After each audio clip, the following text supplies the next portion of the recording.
ছাত্ৰ ছাত্ৰীসকল RS tuition চেণ্টাৰলৈ তোমালোকক স্বাগতম জনাইছোঁ। আজি তোমালোকৰ লগত সমাধান কৰিবলৈ লৈছোঁ 10ম শ্ৰেণীৰ গণিতৰ অনুশীলনী 4.4ৰ 3 নম্বৰ প্ৰশ্নৰ পৰা। যোৱা ভিডিঅ'ত মই তোমালোকৰ এটা ভিডিঅ'ত 1 নম্বৰৰ প্ৰশ্নসমূহ সমাধান কৰি দিছোঁ আৰু এটা ভিডিঅ'ত 2 নম্বৰৰ প্ৰশ্নসমূহ সমাধান কৰি দিছোঁ।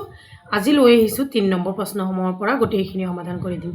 এইটো অনুশীলনীত থকা প্ৰশ্ন, গতিকে তোমালোকে স্কিপ নকৰাকৈ প্ৰথমৰ পৰা শেষলৈ চাই যোৱা। কিবা সুধিব লগা থাকিলে কমেণ্ট কৰিবা আৰু যদি ভিডিঅ'টো চাই ভাল পোৱা লাইক আৰু শ্বেয়াৰ কৰিবা। 3 নম্বৰ প্ৰশ্নটোত কি কৈছে প্ৰথমতে চাই লোৱা। তোমালোকে এটা কাম কৰিবা, পৰীক্ষাত প্ৰশ্নসমূহ সমাধান কৰাৰ আগতে কি কৈছে প্ৰশ্নটোত প্ৰথমতে বুজিবলৈ চেষ্টা কৰিবা। 3 নম্বৰ প্ৰশ্নটো বৰ ইম্পৰ্টেণ্ট প্ৰশ্ন।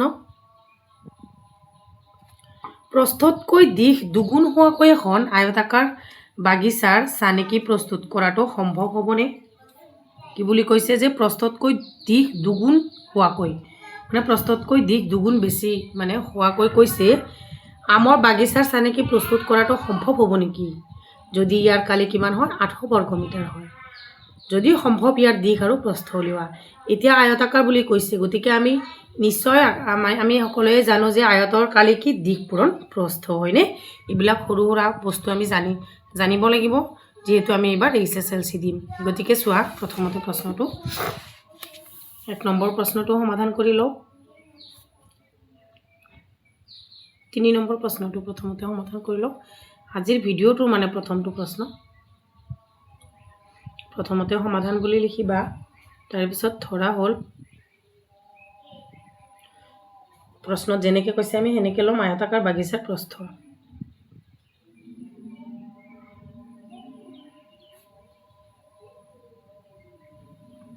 আয়তাকাৰ বাগিচাৰ প্ৰস্থ কিমান বুলি ধৰিম? x metre. আৰু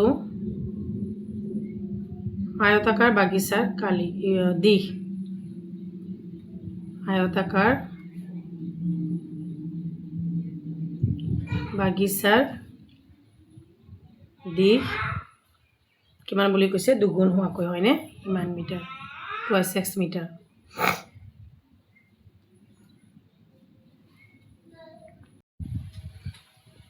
এতিয়া চোৱা আয়তাকাৰ বাগিচাৰ দিশ কিমান, আমি যদি প্ৰস্থতকৈ দুগুণ বেছি বুলি কৈছে তেতিয়াহ'লে আমি প্ৰস্থ যদি x ধৰোঁ দিশটো আমি 2x ধৰিব লাগিব হয়নে? এতিয়া আমাক দিয়া আছে কি চোৱা, দিয়া আছে কালি, আয়তাকাৰ বাগিচাৰ কালি কিমান দিয়া আছে?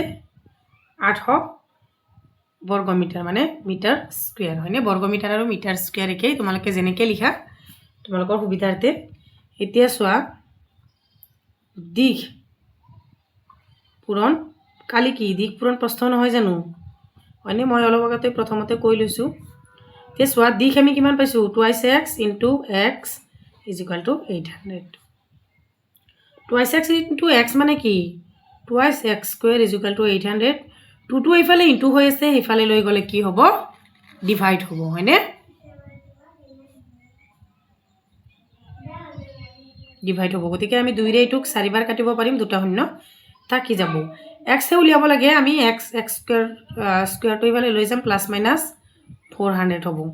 এতেকে 4ক কি আমি 2টা শূন্যৰ পৰা এটা শূন্য ল'ম আৰু 4ৰ পৰা 2 এটা ল'ম। এতেকে x is equal to plus minus 20 হয়নে? কিমান ওলাল আমাৰ? প্ৰস্থ ওলাল আমাৰ কিমান মিটাৰ? 20 মিটাৰ। এতিয়া চোৱা প্ৰস্থটো আমাৰ 20 মিটাৰ ওলাল। তোমালোকে এনেকৈ নকৰি এনেকৈও কৰিব পাৰিবা। চোৱা প্ৰস্থটো যিহেতু আমাৰ 20 মিটাৰ ওলাল, এতেকে নিৰ্ণয় চোৱা এতেকে নিৰ্ণয় আয়তাকাৰ বাগিচাখনৰ প্ৰস্থ। প্ৰস্থ কিমান হ'ব? যেহেতু এটা প্লাছ এটা মাইনাছ, গতিকে আমাৰ মাইনাছটো হ'ব নোৱাৰে, গতিকে প্লাছ 20 মিটাৰ। আৰু নিৰ্ণয় আয়তাকাৰ বাগিচাখনৰ দিশ কিমান আছিলে? 2 ইনটু x, xৰ মান কিমান পাইছোঁ? 20, গতিকে 40 মিটাৰ।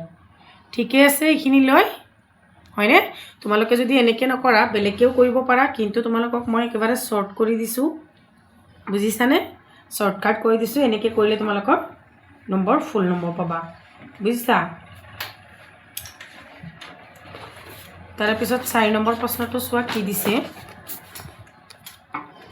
তলৰ পৰিস্থিতিটো সম্ভৱ হয়নে যদি হয় তোমালোকৰ বৰ্তমান বয়স তেওঁলোকৰ বৰ্তমান বয়স নিৰ্ণয় কৰা ইয়াতে ধুনীয়াকৈ দিয়া আছে দুজন বন্ধুৰ বয়সৰ সমষ্টি 20 বছৰ 4 বছৰ আগতে তেওঁলোকৰ বয়সৰ পূৰণফল আছিল 48 দুজন বন্ধুৰ বৰ্তমান বয়সৰ সমষ্টি কিমান বুলি কৈছে 20 বছৰ বুলি কৈছে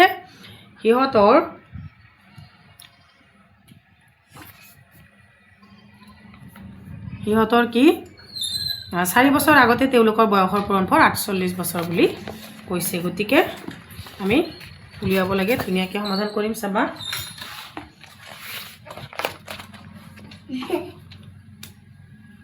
4 নম্বৰটোৰ সমাধান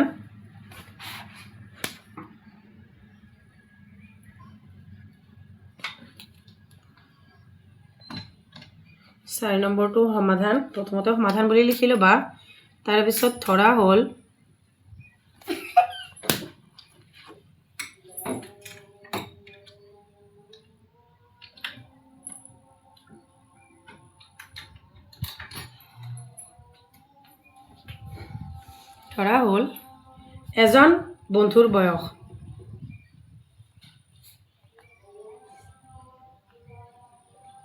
এজন বন্ধুৰ বয়স কিমান x বছৰ আৰু আনজন বন্ধুৰ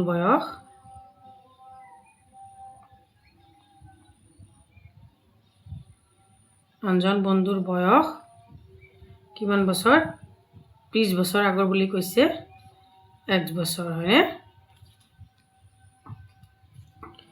তে 4 বছৰ আগত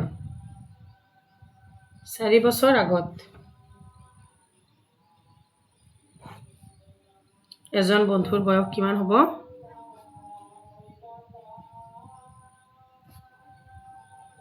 এজন বন্ধুৰ বয়স হ'ব x - 4 আৰু আনজন বন্ধুৰ বয়স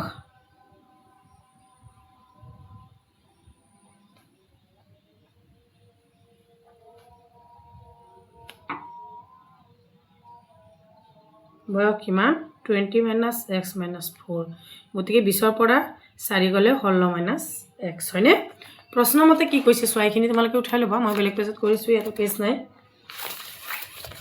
প্ৰশ্ন মতে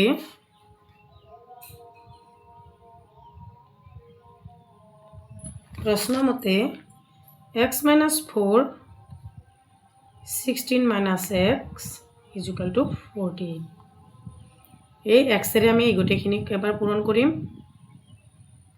আকৌ -4 এৰে আমি এই গোটেইখিনিক পূৰণ কৰিম তোমালোকে হয়তো এইবিলাক জানাই আগতেও কৰিছিলোঁ হয়নে x * 6 * 16x - x * x x square - 14 * x 64 - 7 আছে প্লাছ x * 4 4x = 14 ইয়াতে তোমালোকে চোৱা 64টো ইয়াতে মাইনাছ আছে ইফালে লৈ যোৱা 48টো আমি ইফালে লৈ আহোঁ চোৱা 16x plus 14x কিমান হ'ব 20x minus x square এইটো ইফালে অহাৰ লগে লগে মাইনাছ হ'ব দুটা মাইনাছে মাইনাছে কিমান হ'ব 112 0 যিমান পাৰো শৰ্ট কৰি আছো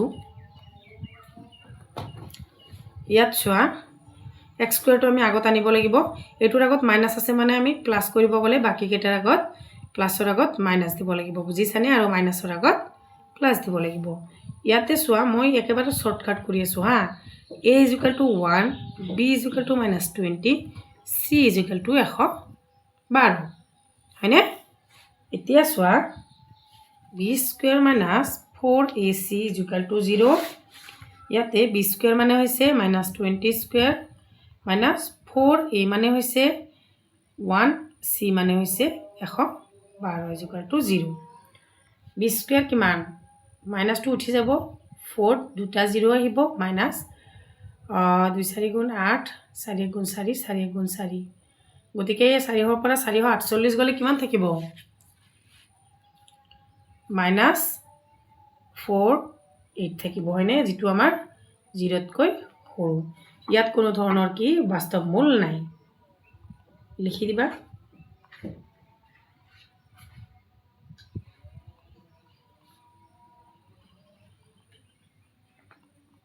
উক্ত পৰিস্থিতিটো কি অসম্ভৱ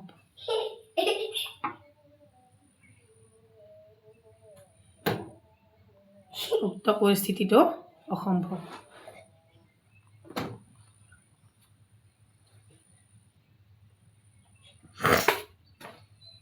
তাৰপিছত 5 নম্বৰ এইখিনিয়ে সমাধান 5 নম্বৰ গণিতটো চোৱা 5 নম্বৰটোত কি কৈছে পৰিসীমা 80 মিটাৰ আৰু কালি 400 বৰ্গ মিটাৰ হোৱাকৈ এখন আয়তাকাৰ উদ্যানৰ চানেকি কৰাটো সম্ভৱনে 5 নম্বৰটো ইম্পৰ্টেণ্ট হয় যদি হয় ইয়াৰ দিশ আৰু প্ৰস্থ উলিওৱা আগৰটোৰ নিচিনাই হ'ব একেবাৰে সহজ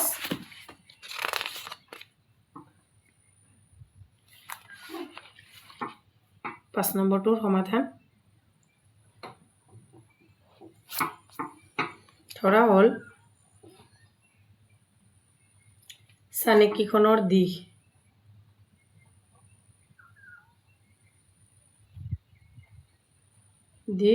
x আৰু প্ৰস্থ